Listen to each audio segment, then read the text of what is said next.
Спектакль «Хлопчык-дзьмухавец» маленькие актеры пачалі рэпетировать яшчэ ў верасні. Далей распрацоўвалі вобразы і нават самі стваралі дэкарацыі. І вось даўгачаканы дэбют. У тэатральнай студыі 15 артыстаў, большасць з абмежаванымі магчымасцямі. Аднак нават праблемы са зрокам не перашкаджаюць з лёгкасцю увасабляць любімых герояў на сцэне.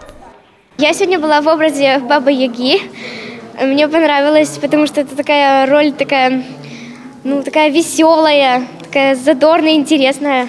Когда я вышел, вот мы сыграли, меня там хвалили, я даже был немножко от себя в шоке, чуть-чуть. Я выучил это недолго, потому что если тебе не нравится, то ты будешь учить медленнее. Если тебе все хорошо, то ты выучишь быстрее. Муха-цокотуха, папялушка, калядная казка. Большасць спектакляў тэатра «Глория» на немецкой мове.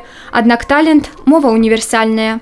Они очень много показывают интересных, каких-то музыку, какие-то освещения, все эти звуки, мелодии. И это правда круто смотреть, потому что когда ты смотришь, ты понимаешь, что ты можешь сделать то, что тоже абсолютно все. Это очень заряжает такой мотивацией, потому что эти люди, они правда прекрасные. Ребята стараются. Мне очень понравились спектакли, те, которые мне удалось посмотреть.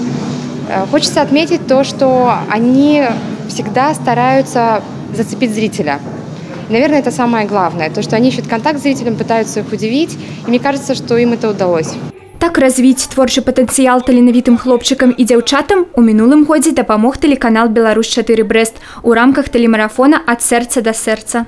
Очень большая помощь нам была оказана во время телемарафона 1 июня прошлого года.